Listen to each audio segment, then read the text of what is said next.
All right, guys, welcome back, episode 3. And today we've got Max Fritz on from 5Star Motorsports, a pretty new team on the grid and on the scene in general, but they're doing well so far, right at the gate, which is awesome.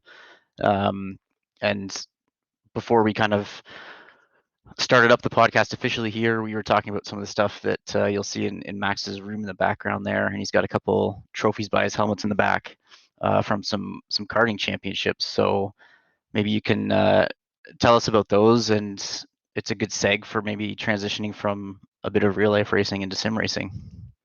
Yeah, thanks, and welcome all to this podcast. And I'm pleasure to be here. To be honest, yeah, we were talking about what is there in the background. Like I did a lot of karting. I did motorsports since 1998, and basically karting, obviously. And I'm now, more up into the sim racing scene. And during all that period, like sim racing has never left me, but yeah, karting was always a part of my life. Still is. I'm still doing this, and those two trophies that are back there are like, somehow the most important that I got over all the years. Like I don't know, like 150 trophies back at home where my parents live. So I just picked the two most important to me that have the most meaning. So that basically, I just looked it up. The taller one that is more in the backside is for the European Championship 2012, I think it was, where we won the indoor karting championship. And the other one is for the German championship, which we won 2014, I think it was. I'm not 100% sure. I think it was 2014. And yeah, so That's karting is super a cool. big deal for me. Yeah, and are they? You said we. Is it like a team championship? Is it endurance or like what's the format? Yeah, it was both, to be honest. Like the trophy that you see back there, the taller one is for a single drivers championship, Mhm. and the other one is a team championship. It was like a 3-hour format, I think, where we were at my home track, to be fair. And yeah, we finished overall in second, I guess. Nice. Which, to be fair, could have been better, but there's always room for Yeah, improvements. yeah, totally. That's cool, man. We one of the guys on my the graphite team, like my team that's been together for a long time, although now it's kind of more of just like a social club more than like a racing club, you know. Yeah, They one of them's in Belgium, and he does like they've got crazy long endurance races in karting, which is amazing. And it sounds like you guys do too, but it's not something we really have here, or maybe I'm just not looking hard enough, but would definitely be cool to get into at some point. yeah. Um, I sorry, go guess ahead. you will. Yeah, yeah. I guess you'll definitely find some races over there. Like you have a local karting track where you can rent cars. I remember the World Championship, KWC, been hosted in America Mm, 2 years ago or something, and then because of the pandemic, it wasn't possible last year, and obviously also not this year. So yeah. a good friend, also I think one guy you might know, Michael Schuttler. He came big out there. He won it. I think it was 2020. No, 2019 then, obviously. By the way, greetings to him. Yeah, yeah, and it's a cool stuff. And we also do a lot of endurance races. Like back in the days where I was, karting for German championships in the outdoors, like all the big names, like the WSK series, the German championship, obviously, and stuff like that. And yeah, it was a single drivers championship more. But then afterwards, once like motorsport is totally expensive. I think we all know that. And once my parents said, well, we would need to have to make the next step right now, but it's not possible money wise because it was unlucky a timing point in back in 2008, Mm, where we had the first crisis financial wise, and then mm, you couldn't get any sponsors, you couldn't find anybody, and you would have to back the next step by yourself, and that was just not doable for my parents, moving from karting to like GT sport or formal sport, which was way more a deal back then. Mhm. Yeah, so I started over driving for my local home track, several endurance races, 24-hour races. I think the hardest year we had was 2012, where we had the World Championship, we had the European Championship, we had um, I think 8 or 9 24-hour races from April to October. Like it was totally Crazy. insane. We were practicing like every freaking Sunday out on the track and advancing, getting the next step, moving on, moving forward, improving ourselves, and the smallest parts that you can imagine. Hmm. Although it's only rental card, like you don't have any influence on the technical stuff. Like it's really Hmm. just what can you do from your mindset. We did table, to be honest, to get the right mindset while driving. Like our boss was really a sportsman, and he knew things, that's for sure. Yeah, And he helped a lot in the success we had back in the days. that's very cool. Was there a lot of traveling involved? Like it sounds like it would have been all over the Yes. place. Yeah, it was obviously only Europe. Like we've never been out of Europe, but most of the races were done in Germany apparently. But Mm, still, we had a lot of races over in the Netherlands or in Belgium, or I think the farthest we went was Austria one time, where we had an outdoor rental race. But yeah, uh, that's super cool. that's yeah. We traveled a lot, Yeah. definitely. And so I guess a natural progression, once I guess, the hard realities of motorsport and how much it costs to keep going in it kind of set in, you like a lot of other people, you can continue to do it with sim racing. So, the natural jump is into that. And aside from, I guess, getting into your story from that, did you know anybody else in karting that kind of transferred over at the same time, or that like you knew from the grid then that you're seeing in the sim now? Oh yeah, Yeah, so many people, you cannot imagine that. It's like sick. really a lot of people who ran apparently out of money, because there's so many talented guys out there Hmm. that can achieve way more, um, yeah, drive wise, like what they're capable of to do. But they just ran out of money, and like I just thought about it right now, and I instantly know 5 names that come to my mind that are now sim racers, and the more I think about it, the longer the list gets. Yeah, yeah, Like that's cool. still, I'm still doing the German endurance championship on the outdoors, or I did at least until this year, Mhm. um, and the guys that are doing this really, I instantly would recognize 10 people only from that series, from that specific series, that do sim racing as well, like Right. Sandro Petrosello, Michael Schuttler, and there are a lot of people, really, really, really, a lot of people that come to my mind right now. And apparently, and that's the big difference, that, and also the advantage that sim racing has over real life racing, apparently, is once you have made your rig, and you have a one-time cost that is there, Mm, despite like the monthly cost for the iRacing service and stuff like that. You have one big bunch of money that you need to invest, and afterwards you can race almost every time, every day. You can go out and you can have fun with yeah. other guys. um, and that is a really, really good thing about sim racing in general. Like I think real life motorsport cannot come close to that. Although I have to say, only if it's karting, but real life racing is also super fun. Like there's nothing that can give you that back that you get from real life racing. That's for sure. Like I'm Hmm. one of the guys that says sim racing is a true kind of motorsport, but it's definitely different to real life racing. Like For sure. it's not the same. You can learn your handcraft, but it doesn't necessarily mean if you're a good sim racer, you're a good real racer, or the other way around. It Hmm. can be, or it's most likely going to be that way, Yeah. but it doesn't need to be. Yeah.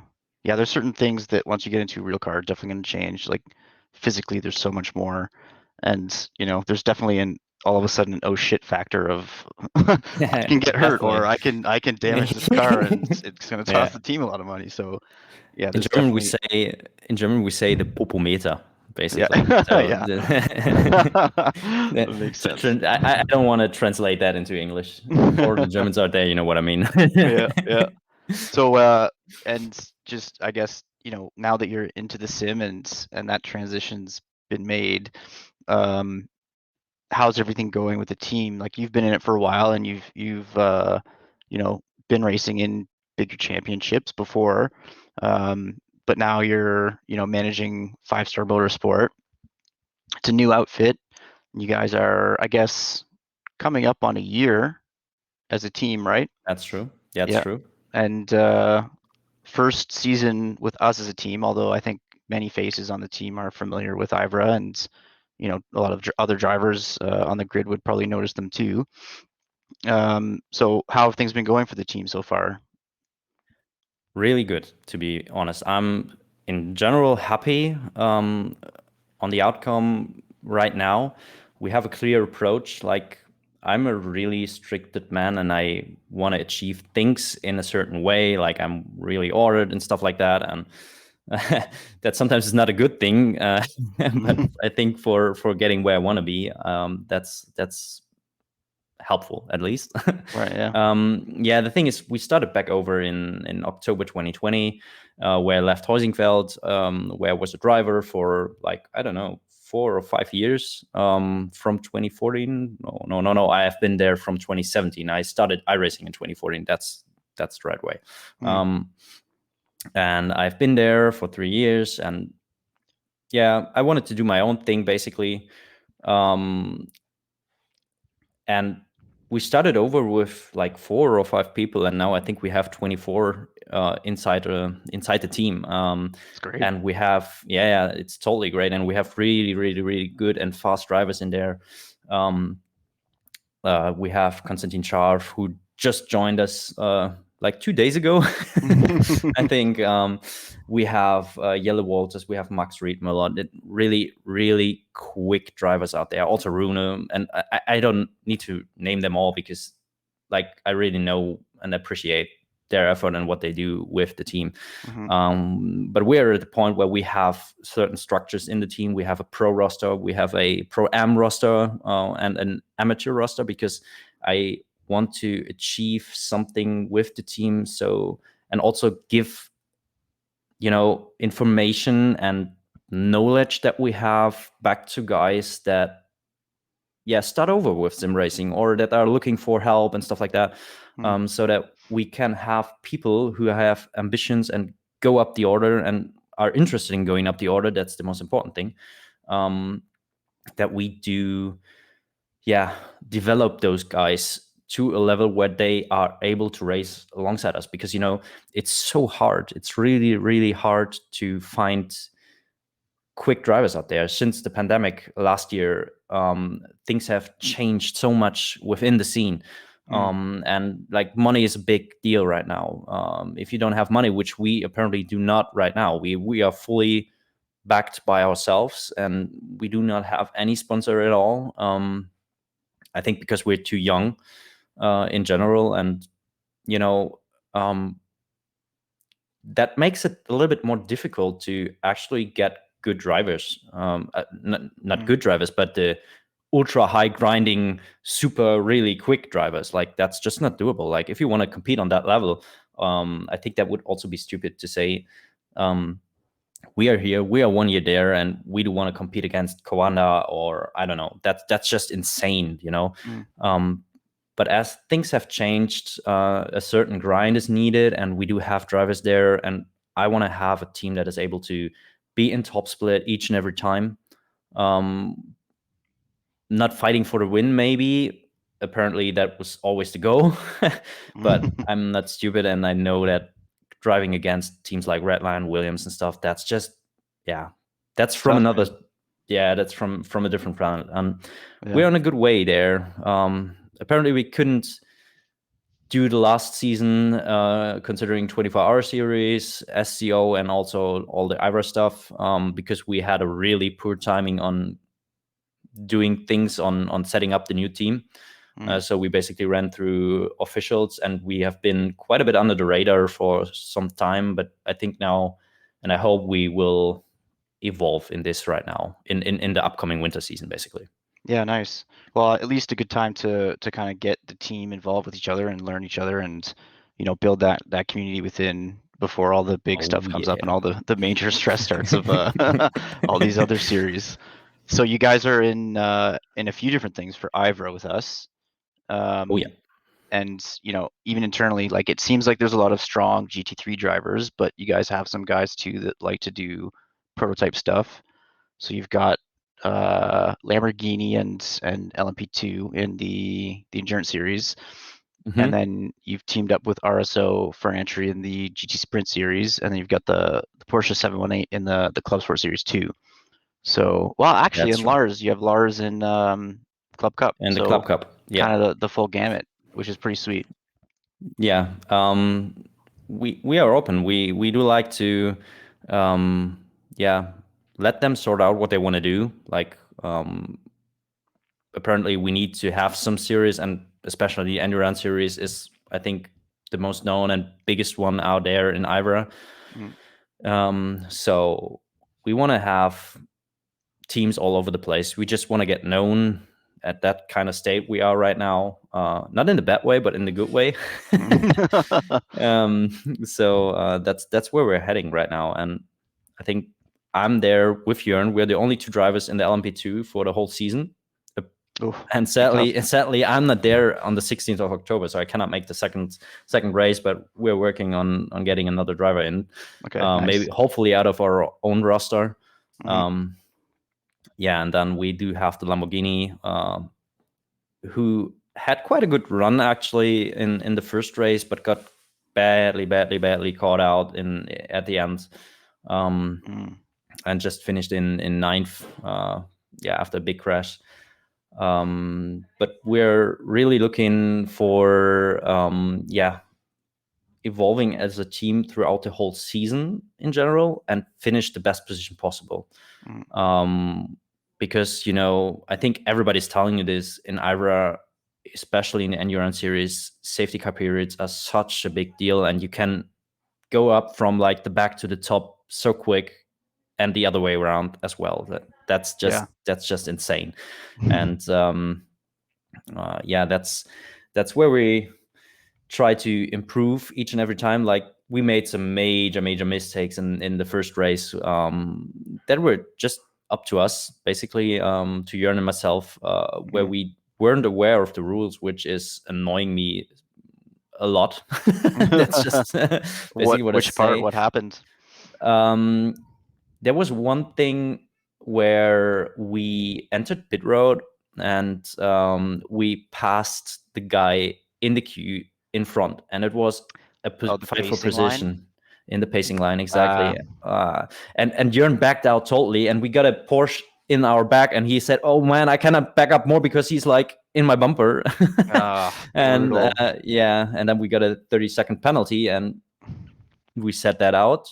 Apparently, I protested it because I said, well, we were like going 15 kph in the pit road, like trying to not overtake the pacing line. Yeah. But at the end of the day, it still happened. So we protested for the other guys being too slow out on the pacing line, and we got a penalty point for it because it's our duty, Oh, yeah. apparently. And Right. yeah, that just stupid. Like, reflecting this and thinking about that afterwards, oh my god, what did I do there? Why did I protest that shit? I know this is not right the way we did it, so why did I protest it? But yeah, that's Lesson things learned. that One of those happen. things. Yeah, Yeah. that's things that happen in the heat of the moment, I'd say. Yeah. And you definitely have a few other guys that are new to IVRA Oh yeah. in general. And you'd mentioned the safety cars catching people out a second ago. How did they find it in their first go? They enjoyed the pace car period in general. Hmm. Like, it totally mixed up things, and it's totally different kind of racing, and each and everybody is saying the same. In general, it's a Hmm. different kind of racing. It's not like in all the other big series or in the officials, whatever you do, where you really have like to be maxed out. You have a 24-hour sprint race in general. That's Yeah. totally not so in the endurance or the club sport series. Take whatever you want to, and Hmm. maybe even also in the HyperX series, as there may be safety cars as well. So Hmm. it's a different kind of racing, and personally I'm triggered by this. Like in the real world racing that we had with the go-karting, we also had pace car periods, a Oh, little bit really? different to a little bit different to what we have in IVRA. Mm. Tactics can change so many things there, that I really like the thinking about this, like not the um, only driving, sitting there and maxing out everything, but actually having to think while the race is happening. That is Hmm. really enjoyable and makes it the most fun series that I've ever done. And that's why I'm always back, and I always want to be in the grid, Nice. apparently. So that's really the cool stuff I've done in sim racing so far. And appreciate that. And thanks for that, by the way. Yeah, man. It's good to see you back on the grid. A little hiatus last year with you were one of the drivers that were caught out by the one of the regulations that we Mhm. had of not being able to transfer teams during the season, or have a team with a certain number of drivers.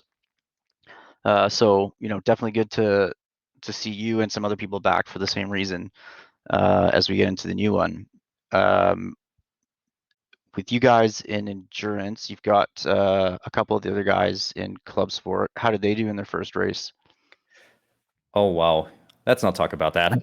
No, not a good one. No, no, I not know, I know really not they a good said they one. had setup issues, but Yeah. No, the thing was, actually the Club Sport series is there for our sorry, AM roster. mm, Like they shall learn the endurance stuff in general and how to behave on track and learn different or learn multi-class racing, because that's different to single class racing apparently.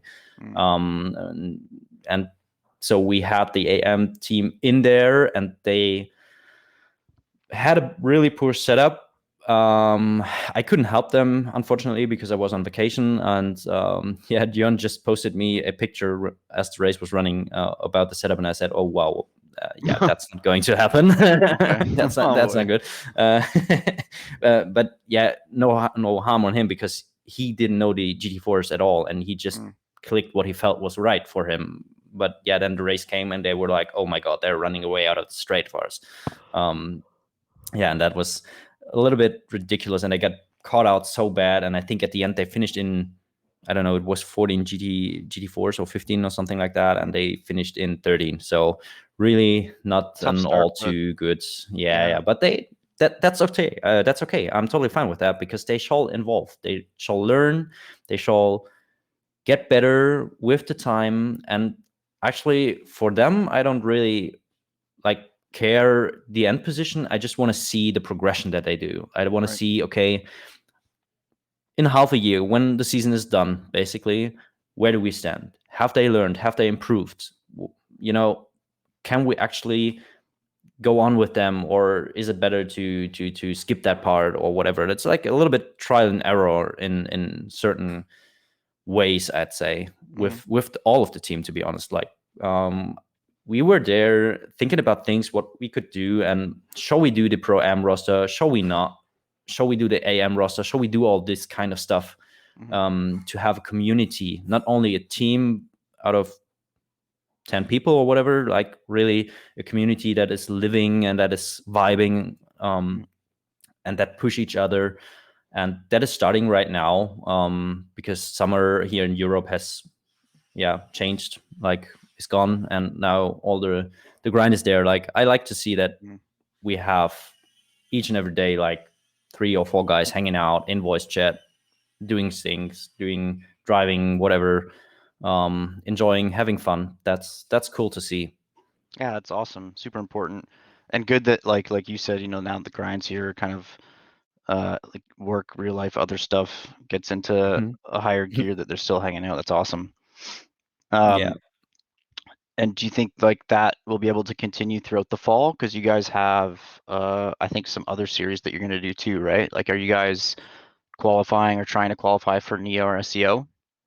Yeah, we did both, or we Mhm. are going to do both because the 24-hour series just happened and we didn't qualify. I can say that in front because preparation wasn't good enough from our side, Mhm. which was a thing. But we're there to learn, and if we don't make mistakes, we cannot evolve. That's just basically the thing. We just need to take away. It doesn't matter to blame anybody. Just we need to take away what we did wrong, just like looking into it. Okay, it happened. Why did it happen? Okay, that's the reason. Don't do it again. Mhm. And then we're trying to go with that approach over to the SEO pre-qualifying, which should be in about 3 weeks time. Is it 3 weeks or 4 weeks? I don't I know. think I saw um, something that like registration's open 2 more weeks or something like that. So yeah, it's got to exactly. be And around there. pre-qualifying, yeah, must be about 3 weeks. Yeah, and then we want to get the spot in SEO as well. Like Nice. our pro roster shall concentrate on Neo or 24-hour series. I know Casper doesn't like naming it Neo, and and also doing the SEO. Basically, that was the main reason, or yeah, what we wanted to get the guys done in our pro roster, and Nice. hopefully they can qualify for SEO because otherwise we have a lot of drivers who need a job, like needing to do something. Yeah, yeah, yeah. That's funny. That's funny. I said Neo still. It's like old habits, you know what I mean? Yeah, yeah. The Um, Discord channel with us was called Neo in the first place, and I just changed it because I know Casper doesn't like it. that's all right. So then if you don't end up getting into that, or you have these drivers like you said that are looking for stuff, what do you guys think you'll do just for competing? Like just do officials? Do you think you'll like are there other series just kind of like, for fun, so to speak, that are happening that you'll do? Yeah, I know that a lot of, or not, like not a lot. It's like 4 or 5 people doing the BSR MX5 series Oh as yeah. well. So yeah, they can do whatever they want. Like we are not a team that is strictly concentrated on, yeah, you have to do this or you have to be around for practicing purpose or whatever. That's not the way we handle things. We are going like, okay, um, if there's an event like a pre-qualifying for whatever series, the guys will form up for themselves. Like they know, okay, we need to practice, we need to put in time because we have to drive against teams like Redline, Kwanda, and whatsoever. Hmm. Um, so to get a spot in a really tight grid is super super difficult, and then you need to put in time. Hmm. And I believe that people will come and bring the time by themselves. They are interested in racing, they want to compete in the series, so they're going to bring their effort. Hmm. um, so the worst case scenario would be we also do not qualify for the SCO, but then we would stick to officials from the team management side and Hmm. shift the drivers over to IVRA or whatever. We have enough to do, to be Yeah. honest. Like only with IVRA, we have like 4 series going on, like Yeah. HyperX, Endurance, Club Sport, and Club Cup apparently. So there's a lot to do. We Hmm. can definitely find something to race. I For think sure. that's not a problem. Yeah, and even in official, like we've got a lot of new content, which is awesome. Um, Oh yeah. I don't know if you've been driving it much, but the 992, the Ferrari upgrade, which is I really like it. Hungaroring, a couple other tracks. What are you liking with the new stuff so far, or at least the last I build? I really love the 992. It's sick. It's not even in any way comparable to the 991 that was there. Like apparently I have not driven such car in real life, so I know there are a lot of guys saying, oh, that doesn't feel like in real life. Well, yeah, apparently you don't have the popometer, so True. it will feel different. That's just the thing, with sim racing and real racing going on.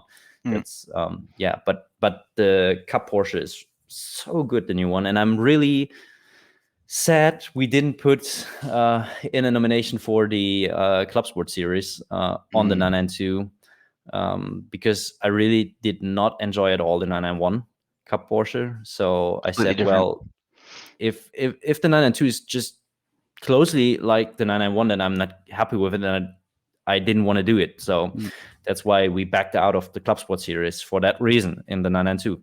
And then the 992 came out, and I drove it, and I said, "Oh my god, this car is so nice." Effing hell. Yeah, yeah. I just wanna do the Club Sport series as well. Shit.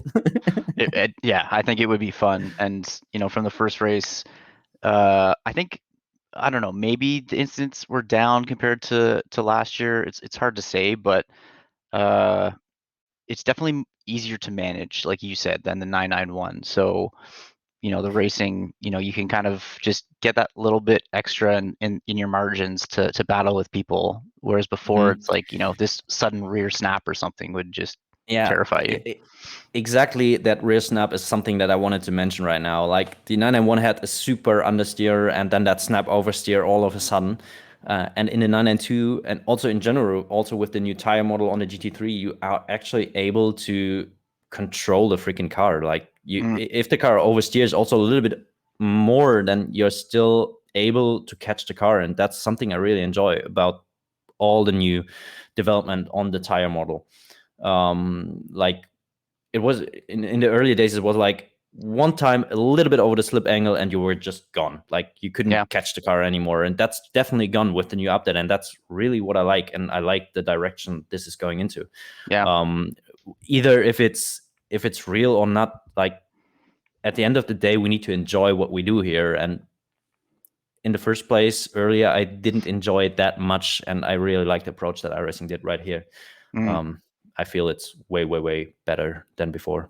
Yeah, and the tire update too, like you just said with the tires on the GT3s, feels pretty great as well.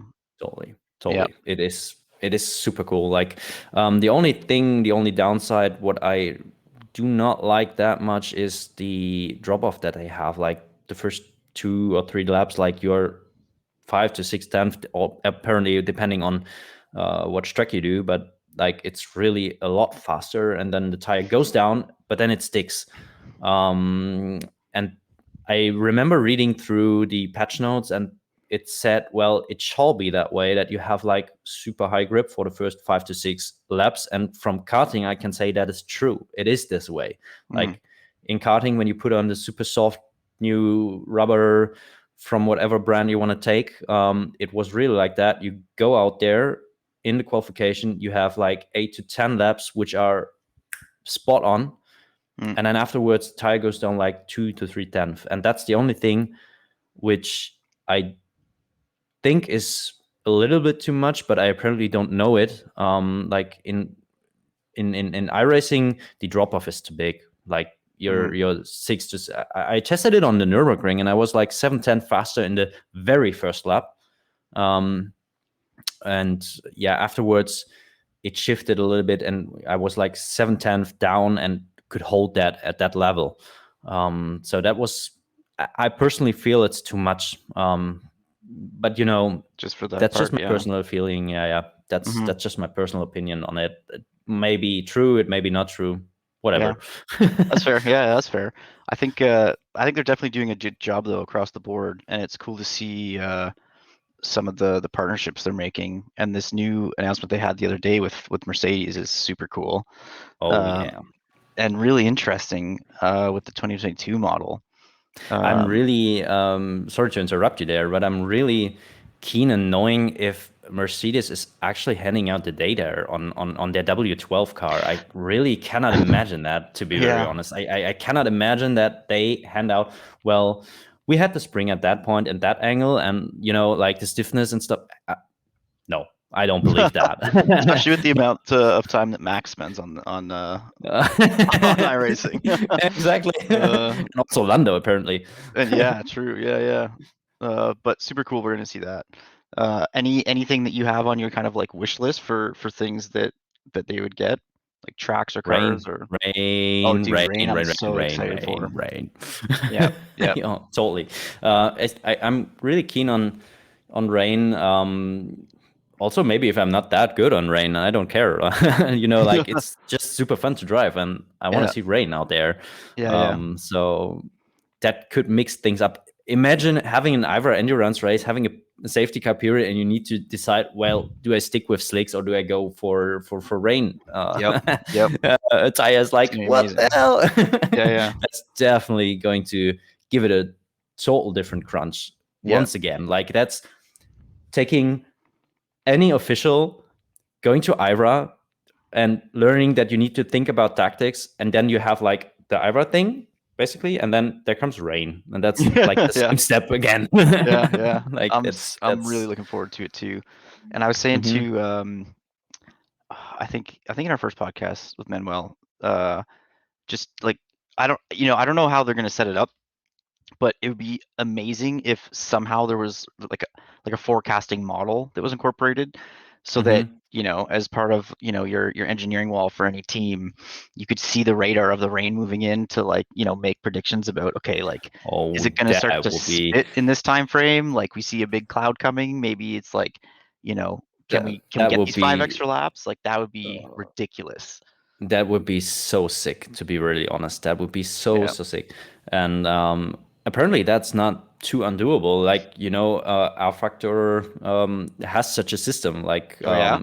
yeah, they have. Like, if you're in the game and you can script apparently, or you can make dynamic weather, and Hmm. you go in there and then you see like the minutes going on, then you will see, okay, well, in like, I don't know, 15-20 minutes or something like that.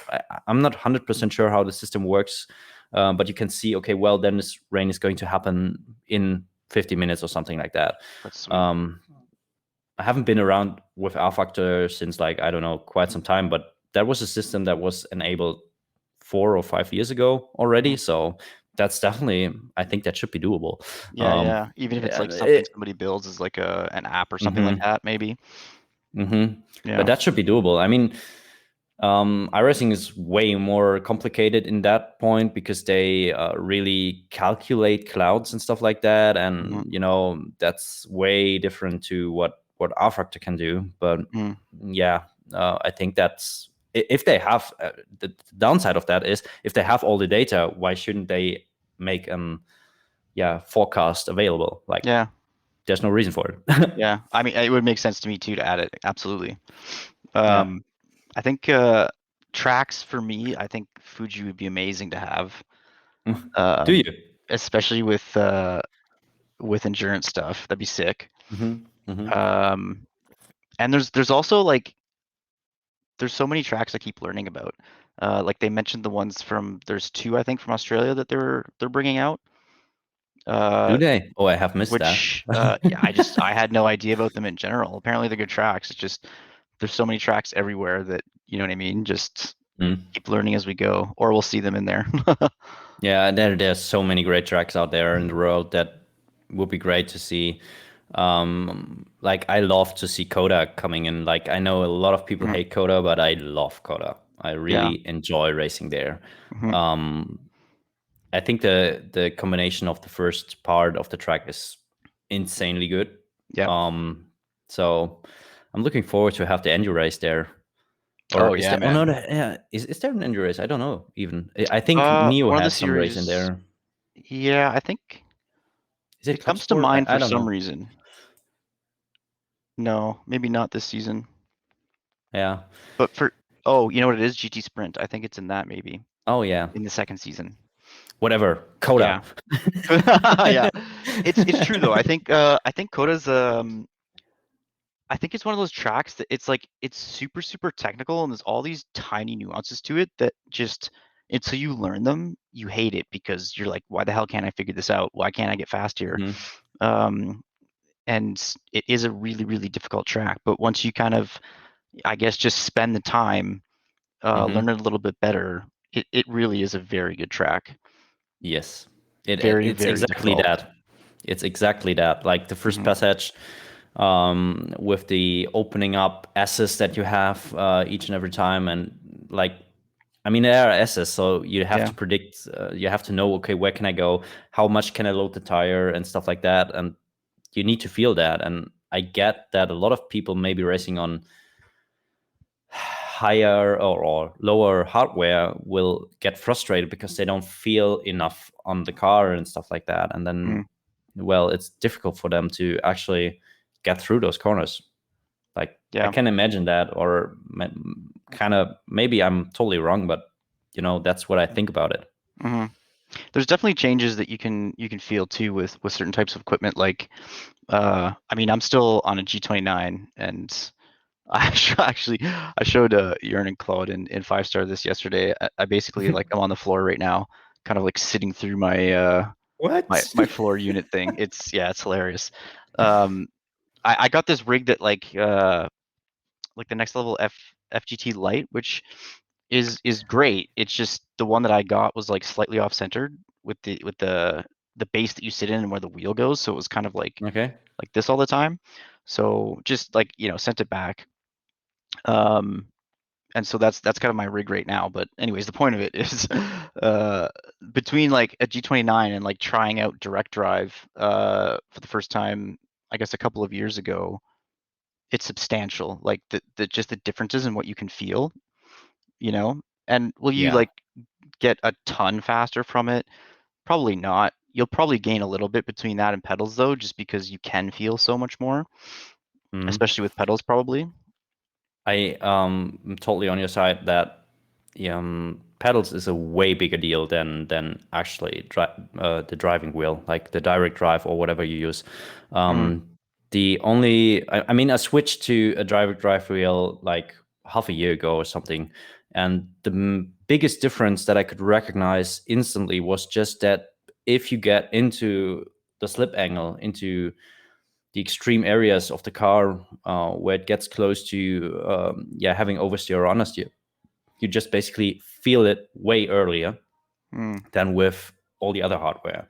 Like I mean, there are filter effects and stuff going on, and I read through that before I bought the wheel, and it's just that you can feel more. It actually doesn't make you faster on the steering wheel side.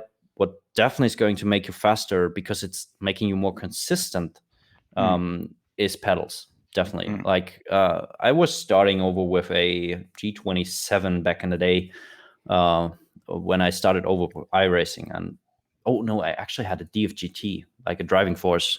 Uh, that was what I started with back in 2014, and sitting on my table, like back, like over there, like on your desk. Yeah, yeah. yeah, on Nice. the desk, and yeah, like with my office chair that was keep rolling back, and I Classic. raced Yep. on a single screen. Like there's so many changes to the hardware that I did throughout the years. Like all of us, apparently, like the market is evolving insanely.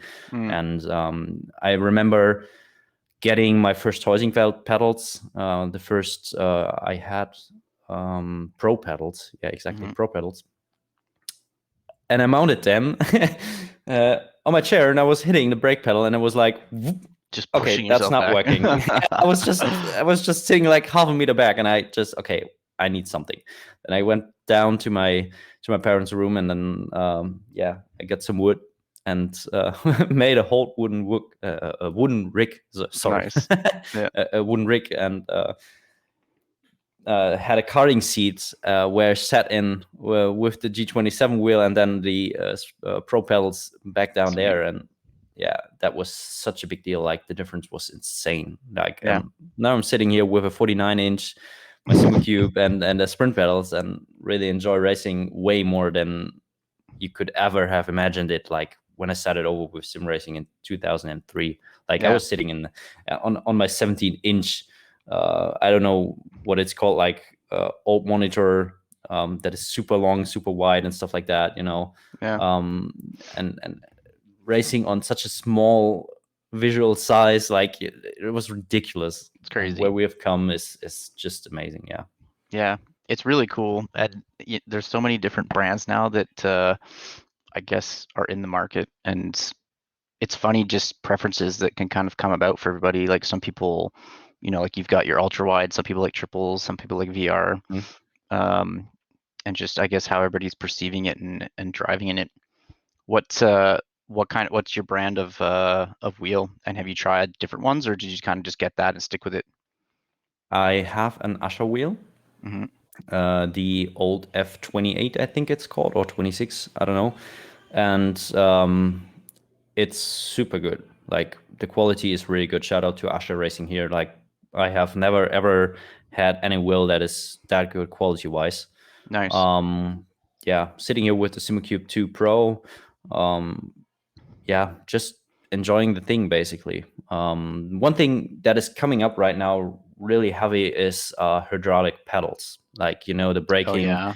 the brakes being hydraulic and stuff like that. And one day I will definitely go out and have a hydraulic pedal set, because either way, doesn't matter what pedals you get, as long as you have the rubber to it, it doesn't feel natural to me personally. Like Mm, it's just a hard thing that you press for some yeah. reason. At the end of the day, like the harder it gets, apparently, like it makes you more consistent in your muscle memory and stuff like that. But at the end of the day, um, I would really enjoy to feel the progression of the pedal, like not just slamming against the wall that is consistently Like kind of like having. pressure back towards you, just like. Yeah, exactly. Like in a hydraulic pedal, when you drive your personal private car, like you can actually really have a good feeling on the pedal, and the more you press it, the higher the force gets and stuff like that. And pressing, like I'm pressing it right now actually, and it just feels somehow quite the same. Like the Mm, resistance is coming way too late, and then in too much progression. There's just so many things that right. could be way easier if you have a hydraulic pedal set. Mm, So interesting. I'm really keen on testing something like that out in the future, to be honest. Yeah. So with like load cells like that or hydraulic, do you get like, you know, your left leg is like jacked like an arm wrestler and on one side, and the other like Yeah. your right leg is just a noodle, or is it like not too Uh, much work to press into it? well, it is. Well, when you're coming from the G29, well, that's definitely a thing for you. To anybody who comes from a G29 to such a pedal set, like um, you have to press, like you have to bring up force actually to Mm, make it work.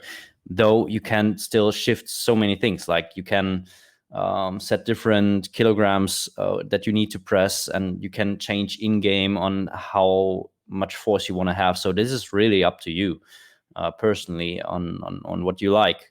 mhm, Um, and for some reason, yeah, I like a very hard pedal just to make my braking style really consistent. Like right. not yeah, shifting around on brakes and stuff like that, like actually being able to trail brake, that getting that with the rig is such a big deal to actually getting faster, Mm, um that you really need to sort that out. And that's just a total personal thing. Like I get that there are a lot of people enjoying racing on a G29 because it's just easy for them because they have the muscle memory, and they don't like, oh well, I need to press like uh I don't know, 10% now, and then I need to press like 50% for the next corner and stuff like that.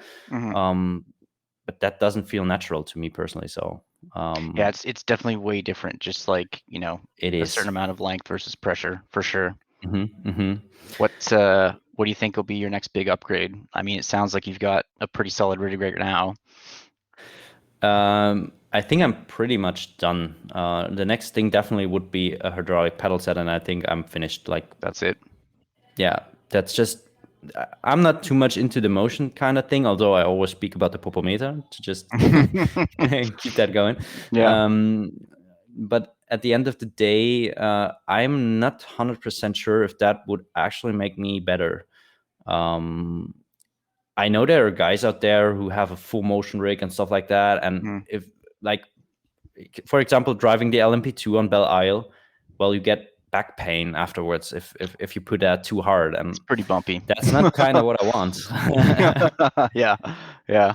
I know actually one of the guys on our team at Graphite, he's got one, and sometimes his back, he actually does have to take breaks because he just Really? like he'll have some Oh back man. pain and he just can't take the shaky bumpiness of it when that flares up. So Yeah, I definitely a can thing. totally understand that. Yeah. Totally understand that, and that's why I don't want to have any like butt kickers or whatever. Like that's, Yeah. I think, not going to happen for me. But well, never say never. Who knows? Yeah. True. Fair enough. Well, cool, man. Thanks. thanks for jumping on. And hopefully everybody out there listening enjoyed it today. Any sponsors that are looking to sponsor a team that doesn't have sponsors right now, Mm. where to contact Max. Any last words before we sign off here, man? Yeah, well, thanks for having me here Yeah. as the third guy in this exclusive round that we are right now. um, and I really enjoyed it. Had a lot of fun. Yeah, and I'm just keen to keep digging. Yep. Awesome. Well, looking forward to seeing how you guys are going to do on the grid this year in all four of our series, especially with a lot of new guys to the team and to IVRA. Kind of see their adventure unfold in front of us here. And yeah, next week we'll be back to normal on Wednesdays. Hopefully, we got our schedule kind of figured out a little bit better. This week was a little hectic. So thanks for coming on last minute, Max. Appreciate it. No problem. And Thank you. yeah, we'll see everybody next week, Wednesday night.